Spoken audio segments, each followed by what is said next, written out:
How the fuck are we doing? What? No fucking way. No fucking way. You'll have to excuse my profanity. It's that big of a deal. I mean, I couldn't find another way to explain what this broadcast really means to me, what this channel really means to me, what this archive means to me, and most importantly, like what we've arrived at, like what this all really means to me. So we're just gonna go ahead and get started. This is just such a different method of channeling because this is kind of more just like breaking news. You know what I mean? And it kind of is funny how I brought myself to this place to channel today. I just saw 5-9, which is just such good affirmation. But, you know, I really started this morning, you know, I just had the craziest experience last night, which I feel like it's really important for me to recover that and then tell you how last night transitioned into this morning, and then tell you how I came to sort of what message and medicine I needed for myself in order for me to therefore remove the blockage that was preventing me from giving this breaking news ass message, which is fucking awesome. Today is, I mean, as much of the day as it could be. Today's the day where I have the full understanding of what's really fucking going on here, and that couldn't be more special to me. So for starters, you know, yesterday, and this is kind of allegorical to the way that I feel like this is going to come in for those of us who are right on that threshold, right on that precipice, who are right in vibrational and frequency alignment, like with me and with what this channel has been. Like for those of us who really know that this was about like completing some sort of series or process to arrive at where I would consider I am right now. This is really how it was playing out. So, you know, yesterday, Dennis and I came to this point where it's like things had dried up. Like everything is done. The old world is completely dead. The money that was coming from the old world is like shut off. Like there's really just us sort of in this fool archetype where we're kind of just free falling, it seems.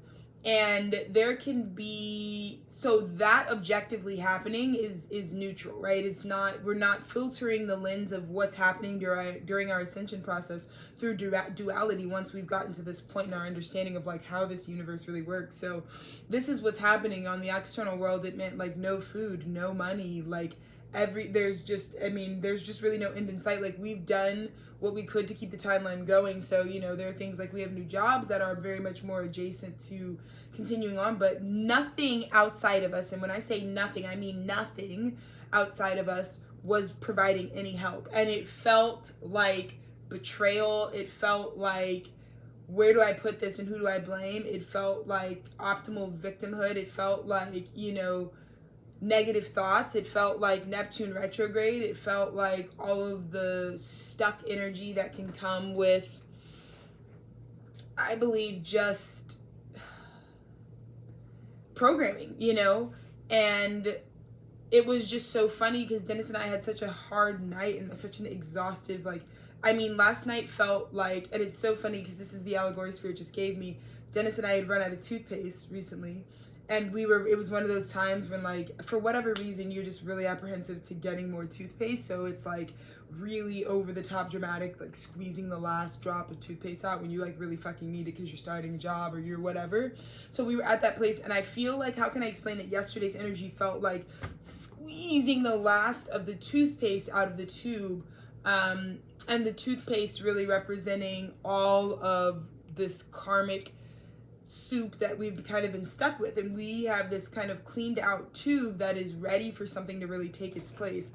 But as for yesterday, it was painful. It felt like, we have nowhere to go, but it also felt like we were really alone. It felt like, you know, a lot to really deal with, when it was like, okay, yesterday really marked like a finite way to say like, no one else in our journey, I just saw 444, and I mean no one else in our journey, and I don't, this isn't a judgment of anyone, but no one else has helped my partner and I, Dennis, my husband and I, get to where we are right now. You know, and people might tell you about their, you know, contributions at a third dimension, but in terms of making this vision happen, we were left completely alone. And that was karmically just. That was exactly how that was supposed to happen.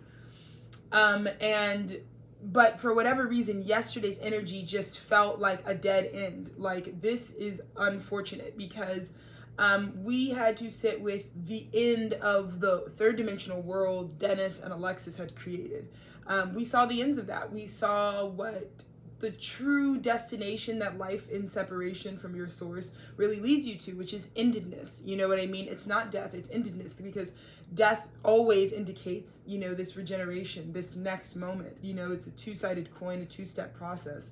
And endedness really isn't. Endedness is just full stop. And that's what it felt like, so a lot of us may have really resonated with this kind of drying up, so to speak. Like, everything that was programmed in the old world at yesterday was kind of like the helm of the cataclysmic mess of it all, Like, in the end, we were just still working for the dollar, and there was really still nothing to go around. There was no abundance to be found in sight. And that's really what the old programming and the wounding that we were living under before we really underwent this sort of conscious journey to integrating and coming into a wholeness and returning to that Buddha mind. And here we are today on the other side of that. But what I did really realize, because we were kind of having, like, sleep patterns were really being interrupted because there was a lot of transmissions and a lot of frequencies moving in. But it was this kind of conversation about the healing that needed to happen with the child within. And so, as a child, there are woundings that we receive when we are developing and forming our understanding of the world. And that can come from a million different factors. It could come from any experience or trauma. It can be a lot of different things. But there is a certain, like, backpack or luggage or coat that we put on in childhood, which really represents 711, the weight that we wore in 711. For those of you who don't know, happy Cancer season. But also 711 is the birthday of my late best friend Mercy. And as we're talking about the weight that we put on from the inner child, she of course would come through in that frequency to tell me that the message is aligned, that I'm giving about this sort of weight and damage that we do collect as children, that we now wear around. And so the whole point of a Saturn return, and the idea is that within the first 30 years of human life, people are actually just clearing and reviewing and setting up and replicating the karma of all of their past lives. And so that's why with the Saturn return, there's just this noticeable break or shift where it is now your turn to create new karma, and there's this, like, full body understanding. Like, the veil of unconsciousness is said to take you 30 years to really process at some sort of natural rate. It's kind of this understanding we have, but really what it just signifies is that the earlier years still do come with that previously karmic imprint. So a lot of the work that we talk about healing, in inner child space, isn't even so much for the sake of, like, really attributing like an importance on, like, youth or youth culture or a child archetype specifically, but more so because the child is the fully formed Buddha. The baby is the same as the elder. It represents the same potential and same energy. And so it's actually more so about doing the inner child work, is more so like deprogramming a fully formed human who is coming from a previous set of experiences, because the life you've incarnated into now is the life you are incarnating into now. It is a continuation of your karma, but it is also something to face presently, because it is disconnected from, it's not necessarily like there's going to be some third dimensional line between the identity you hold now in this life and what you've held in your karmic blueprint. And so doing this inner child healing and really remembering that the inner child lives in the heart chakra. And the heart chakra really is the conduit between the baser lower chakras and the upper chakra column. And it is the fuse and it is the joining of the two. And this is why, heart blockages, heart chakra clearing was so paramount to begin and initiate on their ascension journey. Because in order to clear, what we need to do here in this space is make it an open path, so that the information that we get from our God mind and our gut and in our sacral and in our root can be transmitted and shared and connected and communicated to that higher aspect of self. Because remember, there are two distinct entities that are coming together, if I were to overgeneralize it. There is the gift that this earth gives you, which is your third dimensional flesh, which is that ancestry, which is a lot of people, if you're looking in certain spiritual cultures, really pray to the ancestors that the earth gives you. So that would be like, I'm a black woman right now, so that would be like the matriarchs of my black physical earth family right now in this lifetime. I'm connected to that lineage. However, there is also the soul's incarnation, which is where a lot of people have a hard time either subscribing to what a past life is, because they may really identify with the gift of the earth, which is this physical life, and a physical lineage, but they may not understand your spiritual lineage, which this may be the first lifetime I've been a black woman at a soul level. So there's this meeting of what we're walking to presently and what's also coming here, and it's meeting in this point in this vessel, which is the alchemical process that's happening and what I'm expressing to you. And so the heart is where those 2 points are intersecting, and it's a powerful power source, an energy source, but it is also can really dictate like such radical movements, because again, the more you know thyself, the more you understand your history. Like, you know, I have a really overactive third eye chakra. I have a very hyperactive upper chakra column, and I have more karma with my lower baser chakra. So I'm less connected as a soul to, so that could just mean like in my past life, like I've incarnated into a lot of bodies without a lot of continuity. So like for me, a lot of times I have this energy that is at odds with, or is meant to learn in opposition to a certain perspective. So like the soul growth that I'm initiating is being learned through a body that always feels foreign to me. So that's something that I've experienced lifetime after lifetime, which might be the reason why I struggled more throughout, like, again, those early years. My programming was always really struggling to come into union with the physical gift this earth gave me. So when we talk about like people like my husband, who, you know, I have an Aquarius stellium, so I have like 6 Aquarian placements. He has 6 Capricorn placements. So when we talk about what the two of us really do and what you can see in a union, you know, he would really represent in our relationship these sort of these baser chakras, you know, the root, the sacral, and the solar plexus. And then our love is the link between us, which is our heart chakra, the common love we share for each other. But I really dominate throat, third eye, and crown chakras in terms of our relationship. And so, you know, the healing that we needed to do on our inner child, which I think is more synonymous to inner master, you know, the inner wholeness in ourselves, there is work and clearing that needs to be done in terms of no longer needing to hold the blueprint of past lives when we have chosen and accepted our mission in this life to work from that consciousness and ascend from that conscious awareness. So this all being said was kind of what last night's barren, like, end of the world, like, I feel like my husband and I experienced like the end of our world. Like, we couldn't owe anymore, we couldn't be any more out of money, like there was no renewal. And that was such a interesting phenomena to sit in as the conduit, but also energy source for all of these merging timelines that have been happening since this sort of harmonic convergence has been taking place on this planet. And so, you know, we're sitting here and we're kind of looking at what I would consider the end of the world, which isn't necessarily destruction, death, and whatever, although plenty of those themes and ideas of suffering were present in our day yesterday. It doesn't always guarantee one cataclysmic event, but I think that rock bottom feeling is when there is no aces. Which means altogether you're kind of kept out from any of the elements. When there is no hand of God to initiate to you, that's what I would consider the truth of endedness. And death is amazing because death is endedness with a renewal. Death is the promise that it continues. And so when we really think about what humanity is going to face, I think it's going to be much more sobering and much more like a faucet drying up from an empty well. Like, things that we once relied on just no longer produce anything.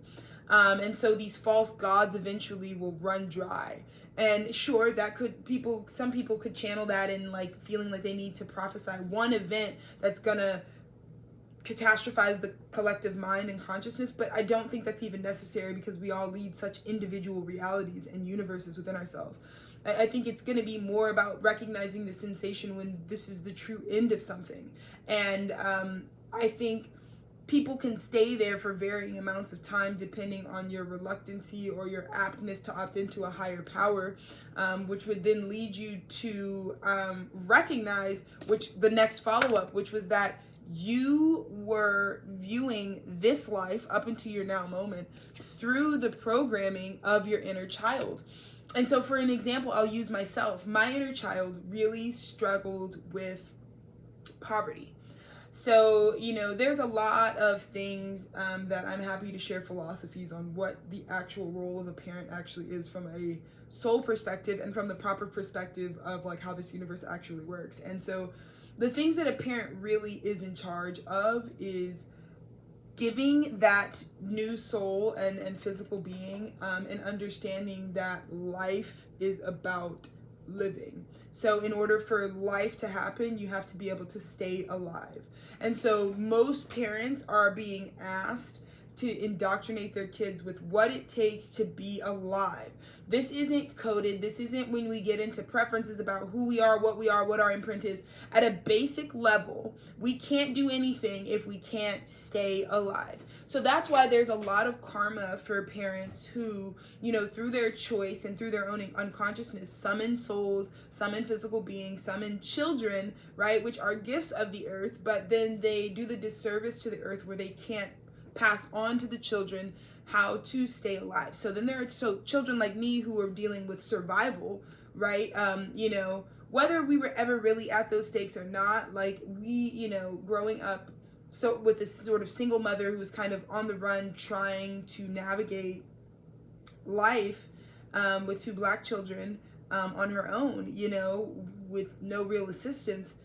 It was, whether it was her own spells and negative thoughts that were manifesting where we just always thought we were at the end of our rope, that we really didn't know, like every day it was like we don't know where this is coming from, and that can be a specific type of trauma to always need the exceptional stroke of the divinity to get you out of things. Like so much of my childhood was like, is there a regular stable way for us to take care of our needs, or does it always have to be that we run out and we are praying for some external miracle that really doesn't solve anything and just creates more cycles of bondage and just like hyper wounding and victimhood and a lack of progress? So there was a lot of oversaturation in my childhood, but at a base level I really struggled with the fear that all was not really truly provided for, and that it wouldn't always be okay. So I've noticed in my ascension process, one of the things that I had to unlearn, that I was gifted from a parent but I can give back, knowing now what I know about my Buddha mind and the true wholeness that I was born into this planet with, the karmic imprint of. Everything is going to be provided for in terms of my karmic blueprint. Again, this is where knowing yourself is really important, although everything really is always provided for. But understand that for me, one of the biggest teachings of my higher self and my whole self was that I've always had everything provided for. So that programming, again, when we talked about the backpack or the coats that kids can put on in childhood that they just carry with them all the time out of pure habit, out of pure protection, out of pure survival instinct, there's this time now where we take that off and we realize we were capable on our own. We were capable of navigating and knowing what was, because we were being communicate what was and wasn't going to flow to us. We know who we are, and so that was the kind of wounding that I was up against. And I saw myself yesterday when I was experiencing the endedness, which we will all feel, right? The old world we were creating was meant to end, right? Was meant to stop so that we could learn and get the key out of an ended situation. Life is eternal. I'm not predicting that life ends. I'm talking about the old world, and a world is as easy as a thought to create. So these third dimensional old world structures that we were forming and living a life under are going to end, and there's no master that's going to come save you. Like all of these outside external idols, consumers behaviors and habits that we have, all of those things are not going to afford you more life, because they weren't designed to. The thing that is designed to do that is you, your source, and the knowledge of yourself that you should be seeking in this lifetime. And so here we are at this kind of precipice, at this moment in time where we've taken off the load and we've acknowledged that endedness often triggers whatever is coded on us, because the true nature of this world is that nothing ends. Nothing ends. This isn't your first or last lifetime. This isn't this isn't even the end of what you're nothing really ends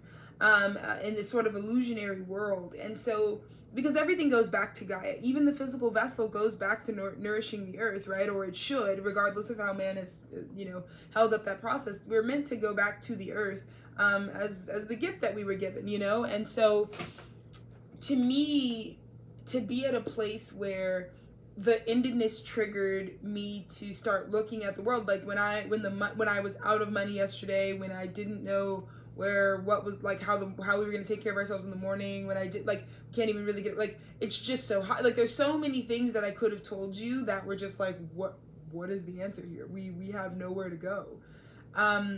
That triggered me to code, because that can be happening, right? Me and Dennis could not know what's coming next, right? And that's valid, but the unknown is not charged. It's not charged unless you choose to charge it.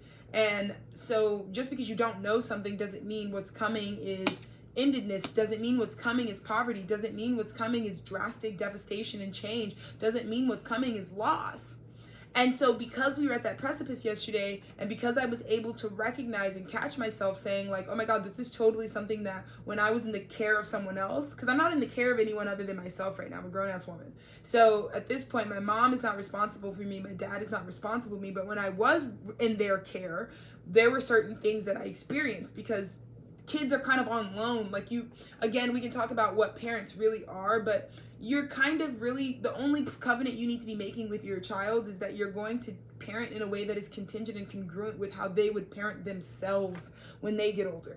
That's why parenting needs to take a whole different, more 360 round psychic approach, and there should be far more studying when it comes to bringing a child into this life instead of just bullshit whatever, because the reality is that pass off from when you are now an adult and you are now responsible for parenting yourself, and what your parents were really raising you on, that can just be so abrupt and chaotic and different and choppy, and the transition cannot be smooth. And again, a lot of that just has to do with kids not being property of even the soul that birthed them, but rather doing a service. Being a parent is really volunteering. So if you're not really into volunteering, then this isn't really the path for you, because parenting is not going to add anything to you. In fact, it makes it harder for you to focus on your life and your soul's work. So you're taking a break from that growth and development to really focus your whole life and dedicate your whole life to doing a service to this other soul. So I'm just saying, a lot of you aren't into philanthropy like that. So if you really aren't and you understand, that is what it's going to give.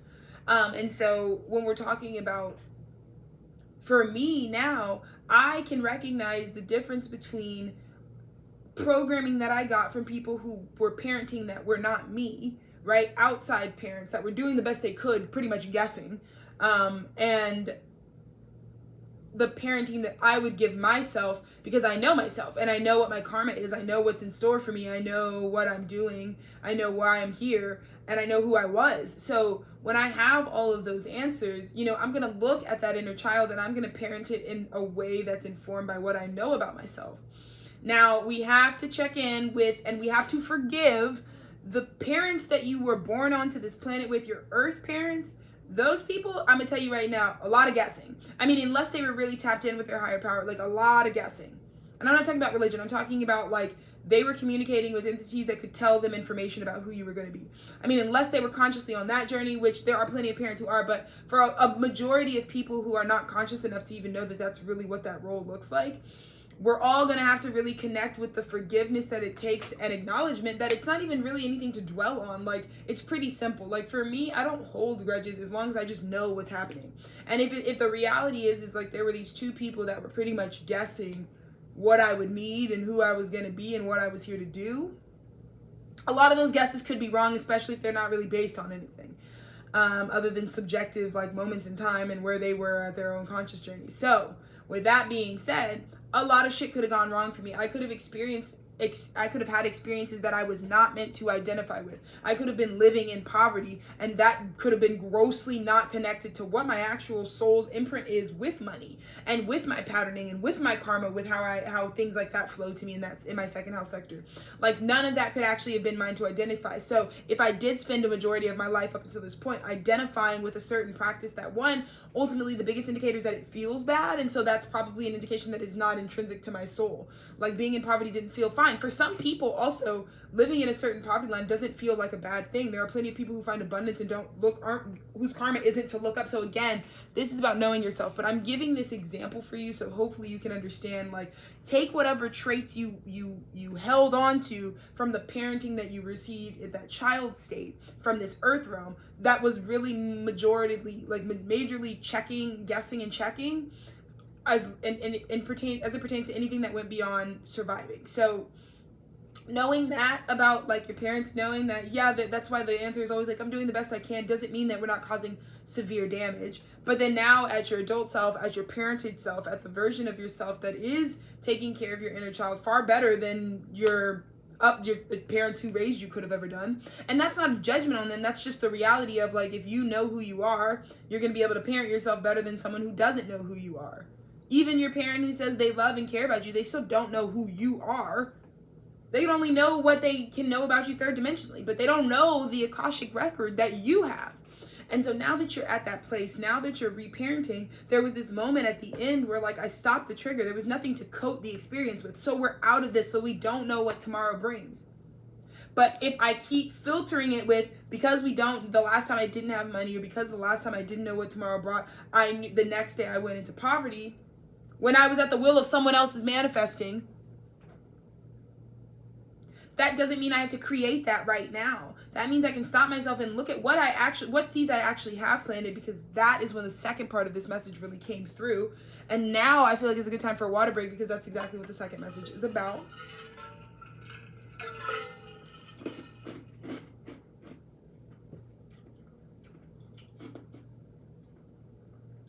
I just feel the water really nourishing the seeds of my heart right now.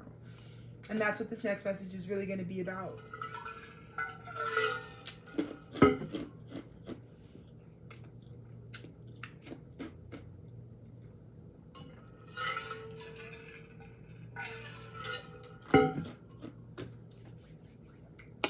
So now that we've addressed that, that's not even the primary message.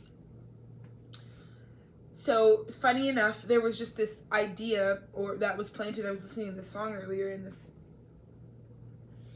artist was saying, I already planted the seeds, now I just gotta wait for the rain. And I could not, I promise you, I could not have found a better phrase to describe what is happening right now. We're at that place where the endedness really just signifies the end of a cycle, so the end of a planting cycle, right? Just like when we're learning to getting on a harvesting cycle, that all starts with knowing when to plant your seeds, what their season is, and then when the perfect time to harvest would be based on well-timed, well-planted seeds. So maybe that's what this message is all about. Some of us, all of us at this point, have had some well-timed, well-planted mother freaking seeds in our heart space. And I tell you, to even get to that place, you would have had to do the heart chakra clearing, which for all of us could have looked crazy different. We all have madly different karma, madly different things that are sitting on our heart in terms of experiences when we incarnate, visible and invisible. You get what I mean? So to have gotten to a place where not only were these seeds well planted, but they were well timed in order for you to reap and cash out big time with this harvest. And for me right now, we are coming up on a Capricorn full moon, which 3 years ago, under the Capricorn full moon on July 5th, 2020, Dennis and I had planted the first major seed of what would go on to be 3 years of artistic collaboration. So we had spent pretty much relentlessly from that point, that project onward, and this is 3 years ago exactly. We were in New York in the middle of destruction. It was in the middle of the pandemic, and also really beyond the pandemic, it actually weirdly become a backdrop because there was just so much racial and political tension, and violence populating, and displays populating everywhere, you know what I mean? So we were in the middle of some conversations, maybe some reckonings. I don't really know if anything was really reconciled. I think it was just drama. But we were in the middle of that, and we were in the middle of this city where we're on top of everyone else. And, you know, we had moved to that city. We realized to replicate the circumstances that we lived in a past life, when we started this sort of same creative collaboration together. And so that city kind of birthed the first project. And really it was the second, but because we had a preview in 2019 of like a really big collaboration. But honestly, the last 6 years of our relationship have been one giant collaboration. But specifically the last 3 years, we started this conscious effort to really commit to a certain way of showing up in terms of our soul imprint and our purpose and what we've committed to coming to this earth to do, essentially. So we activated this sort of karmic contract that we made with our creator before incarnating here, and that happened again July 5th of 2020. And it was funny because today I opened up to a passage.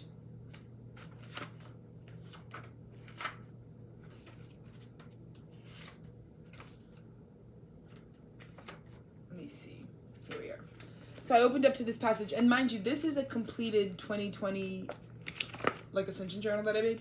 So this is like a Bible, because at this point none of the things that, like, all of the witnessing that happened from all the craziness that was uncovering in my own consciousness at the time is in here, and it's just really special because it's just like whatever. So, you know, again, that passage or that phrase that came to mind when I was listening to music earlier, where this artist was talking about how, you know, they had these seeds that they had planted, and really the only thing we were doing was waiting for the rain, which is the element of spirit, right? The intuition. And so water is the intuitive particle, because water has to communicate to you through intuition to let you know it's coming.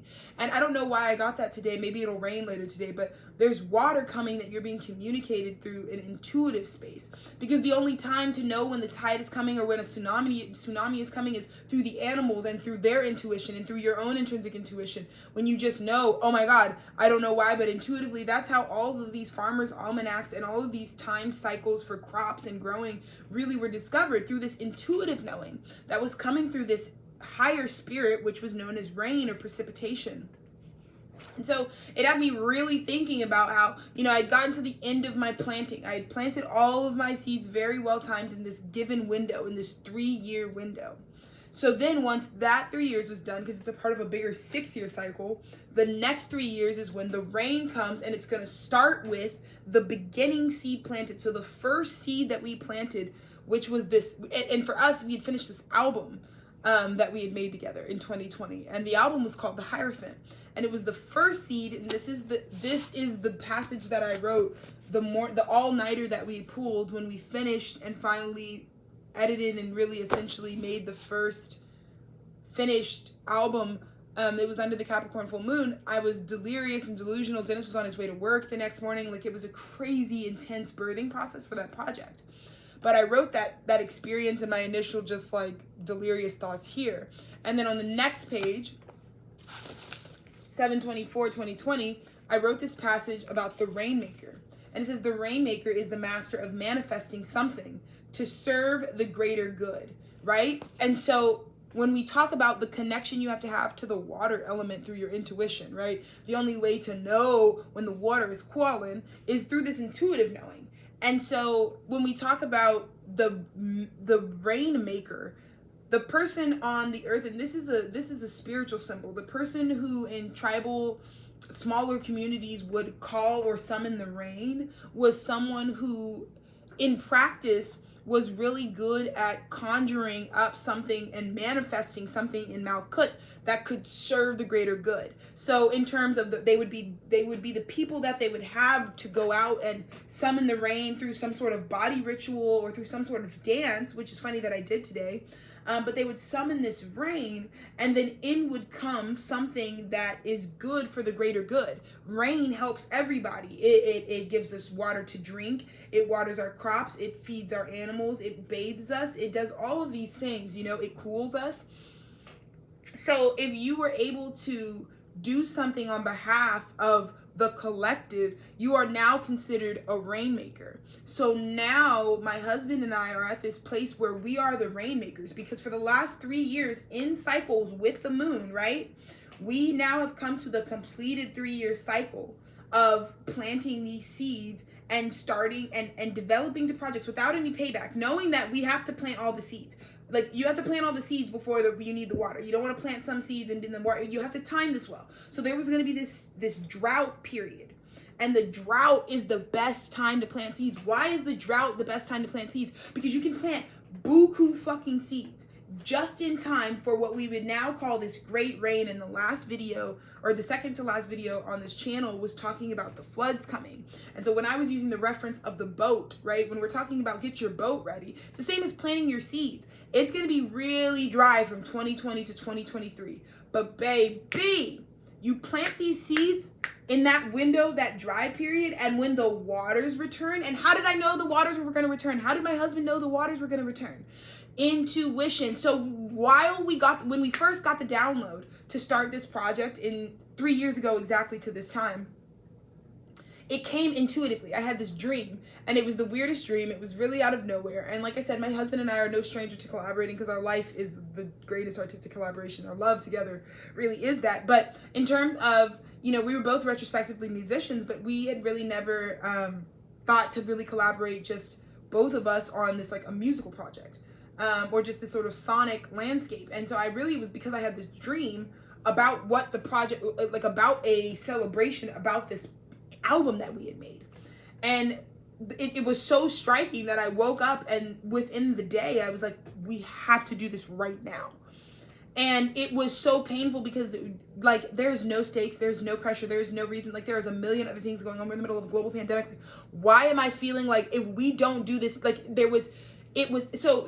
these journal entries you'll see are really painful and hard, and it was a really difficult album to birth, because we were just limited in resources at the time, because you couldn't go anywhere. It was, like, really difficult. So it was this very, like, apocalyptic sounds, and the things that were gonna have to inspire it were a lot of, like, destruction and death. So it was like, really, like, this is the time that this information comes in, and this is the time when we're gonna have to, like, make wine from fucking dog shit. Yeah, this is gonna work out. So it was intense, because we also had this responsibility. Like, there was a very spiritual, it wasn't like this album was for even this dimension. It was channeled for a higher frequency that wanted us to create this, because my husband and I can really create these very high octaves together. And so bigger entities were on the phone calling, and it was the craziest sensation.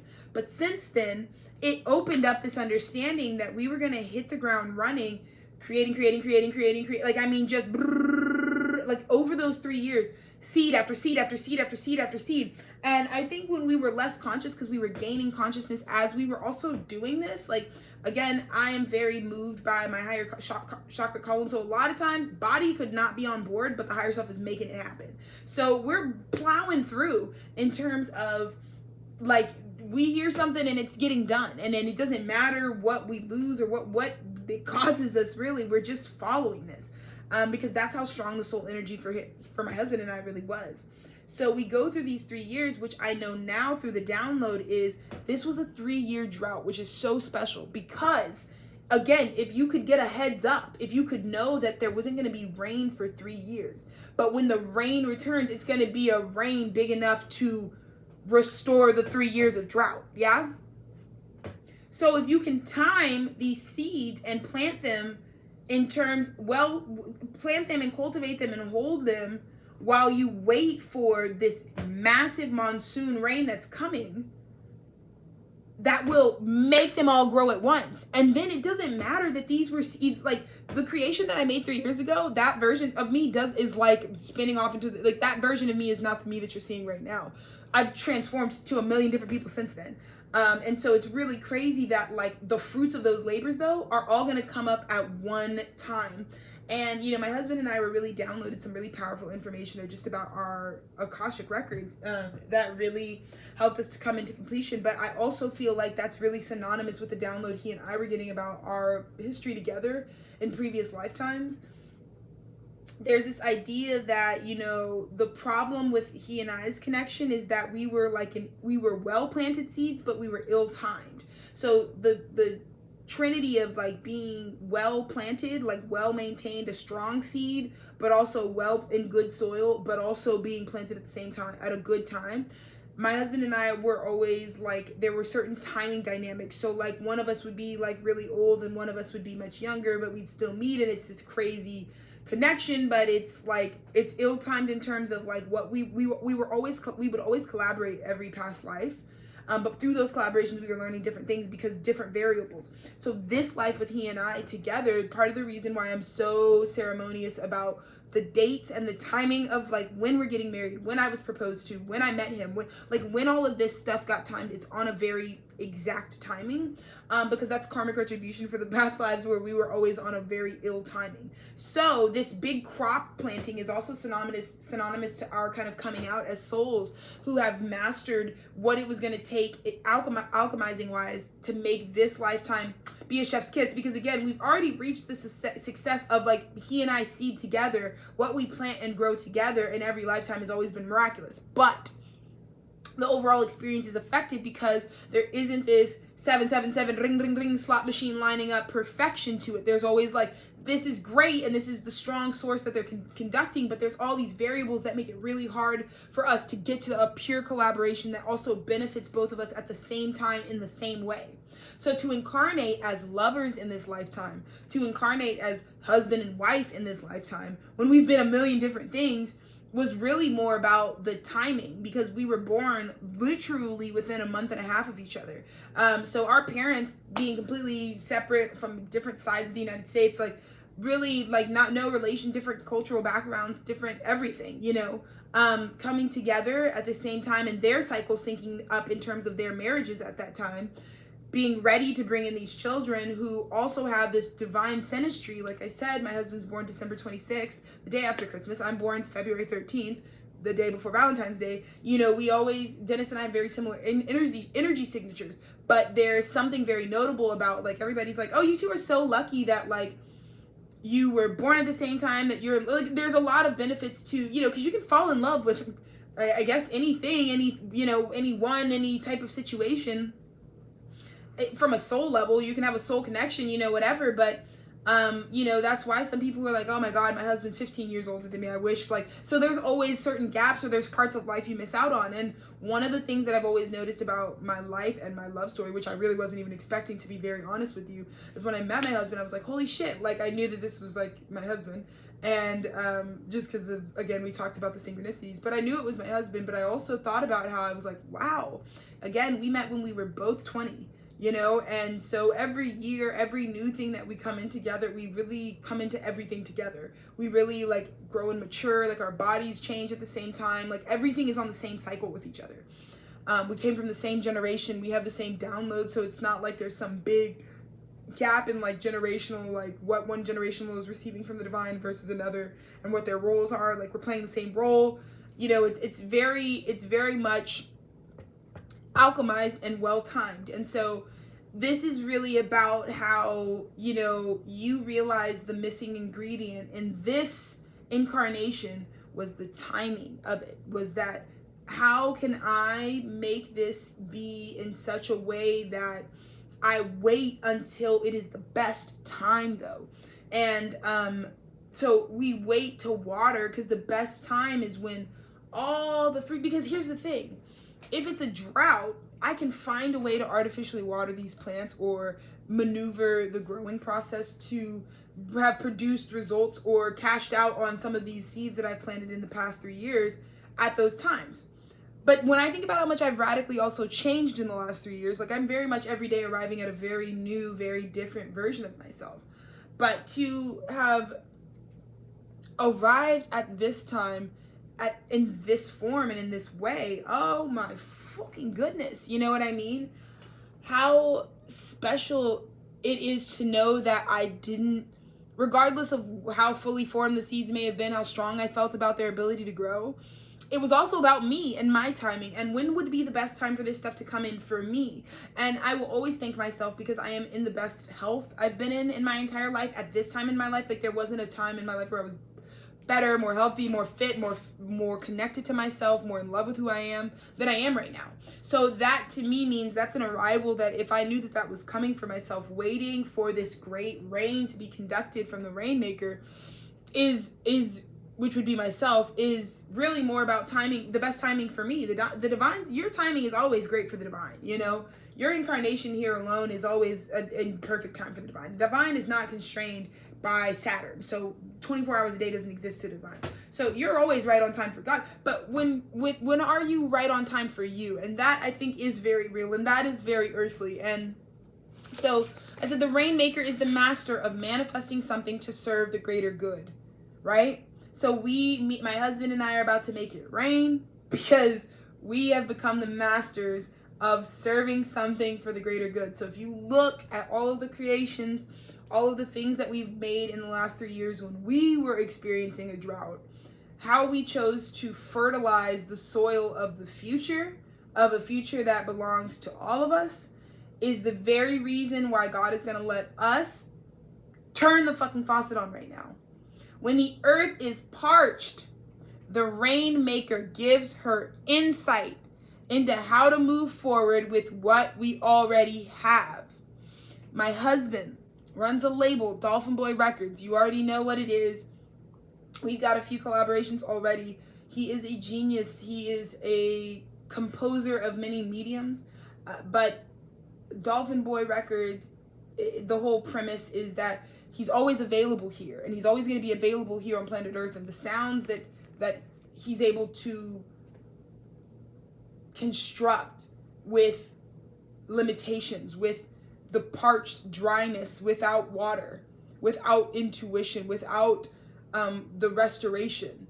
How can we alchemize with what we have? Because you may be some great composer, but the true test of your compositions is that you see the full composition and that you'll annihilate and create that regardless of what the materials are. Whether you're able to be classically trained and have access to a full body orchestra which can flesh out these giant symphonies, or whether you are quite literally sampling your world around you and taking the density of sound and experiencing and coding a whole nother message within just the experiences you choose to sample from, because each of those experiences you've gone in a line. Like, this kid is on a whole, he's so far ahead, and he's birthing us back into the worlds of music, which is so special.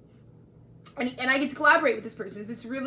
It's so special to me. But the biggest premise in all of the bodies of work that come from that space, from that institution that he's created, all have insight into how we can move forward with what we already have. And that is the premise of himself as an artist, but that's also what he stepped into mission to give beyond being an individual, being I. You know, that's really connecting the I and I. And so focus on the seeds that have been silently germinating in your heart.